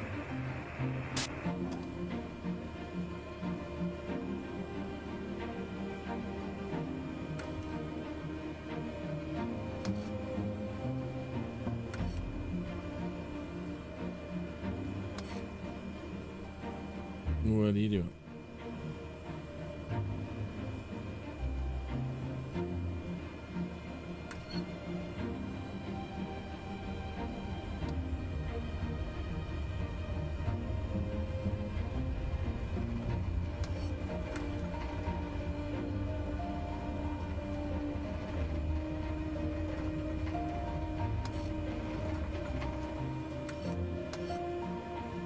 There's nobody here to complain if you don't talk to air traffic control.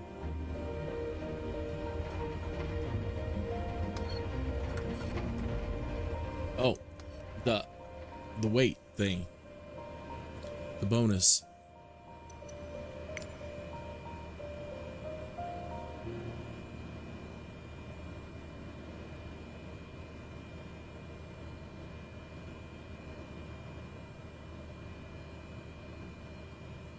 Connect the server. It should have still been connected. Well, there's a setting to do an auto connect. All right, they wanted 1,815 pounds, and it didn't change our weight, so we're up 1,717 in bonus.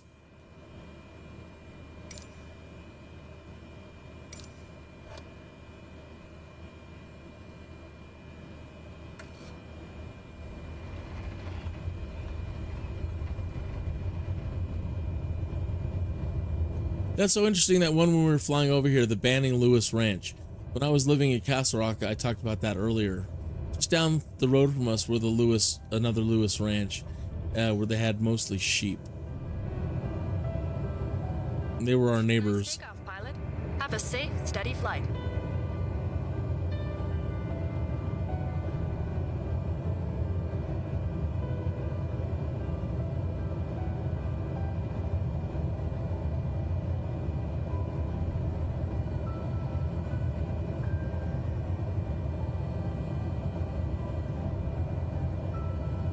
That's it. 8 miles away, right there in front of us.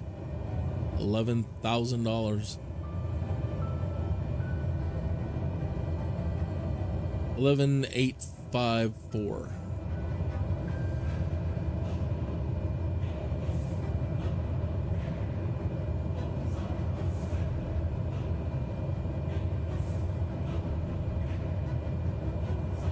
I'm still blown away that we're, all this power, the engine, of course, but still, all that power from the engine being driven to 4 blades that are, 6 inches wide? Colorado Springs approach Kinneas 2-1 is type Cessna Caravan, 2 miles east of Kilo Foxtrot Lima Yankee, 7,300 feet. So between the, Flight following. so between that engine and those... 2-1 Colorado Springs approach. Squawk 1441. Squawk 1441 Kinneas 2-1. So all those little tiny blades. Kinneas 2-1 radar contact 2 miles east of Kilo Foxtrot Lima Yankee, 7,500 feet. Altimeter 30.30. Roger, Kinias 2-1. That it can deliver, that it can even make us fly. Just the whole concept of the spinning blade thing just blows my mind. Propeller, yeah, the spinning blade thing. You mean a propeller? Yeah, propellers blow my mind that you can generate that much power, you know, and move all this weight and me and everything, all this thing because of those 4 blades that are 6 inches wide.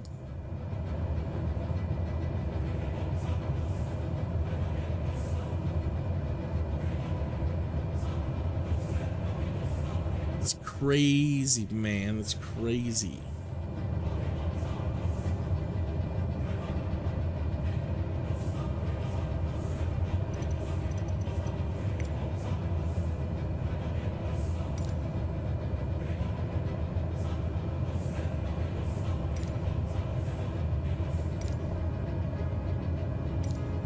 Charlie Oscar for traffic Kinias 215 miles, northwest 7,600 feet, inbound to land runway 17.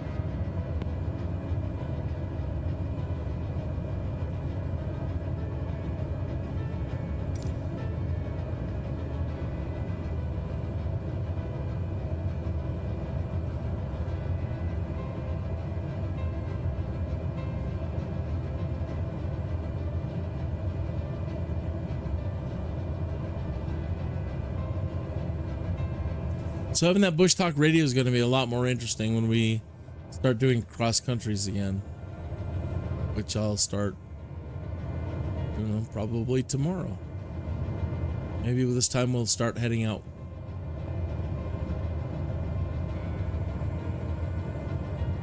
We'll just take flights that either head us out towards Las Vegas or LA, you know, go the other direction for a while.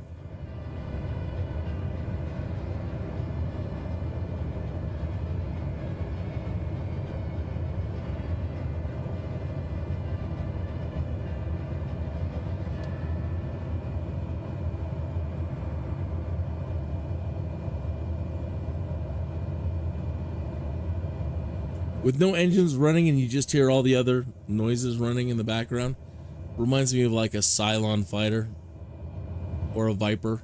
The noise you hear in Battlestar Galactica, at least the 70s, 80s television version.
Throwing a whole bunch of rudder at it. Try to bring our rear end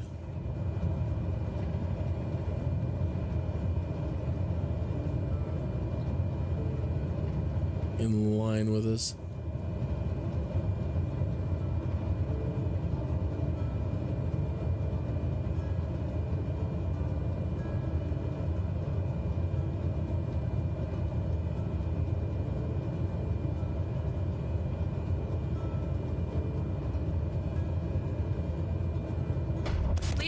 Parking, pilot.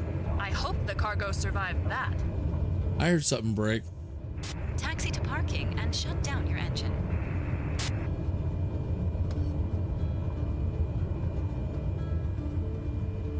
I think I'm used to flaring more, and I don't know that you need to flare so much with this one.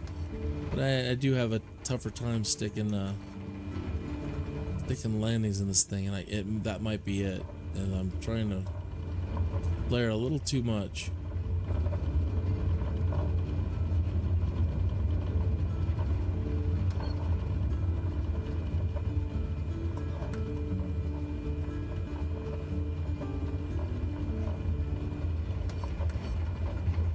Whoa. Easy now. Easy playing, easy. All right. Conditioner.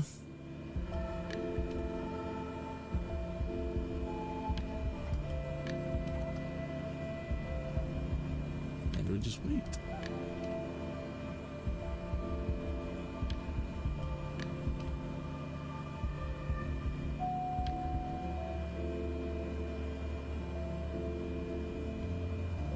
Okay, pilot. Removing the fragile goods may take a little longer than normal. Stand by. Yeah, it's because I broke stuff.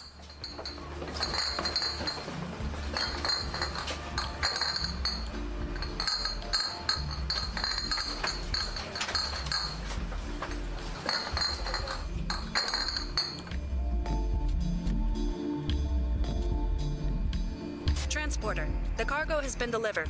Nice work. Have a nice day. Well, they didn't bitch me out for not having, for not breaking everything. For breaking everything. Let's go. I would say yes, let's go. But that's it for my time today. So I want to thank you so much for tuning in today and checking in on me. I hope you're doing well. Please like and subscribe so I can like and subscribe back to you like I did with Mr. Mimpy Meat. He's at the bottom of the screen there. He's our most recent subscriber. And he's been up there for 3 days now, 3 or 4 days. So I don't get a whole lot of subscribers. So the next person that puts their name up, chances are you're going to be up on the screen for a couple of days too. So I hope that's an incentive. Please click subscribe and put your name up on our screen. I'll also be including it on the cover art. Okay, so yes,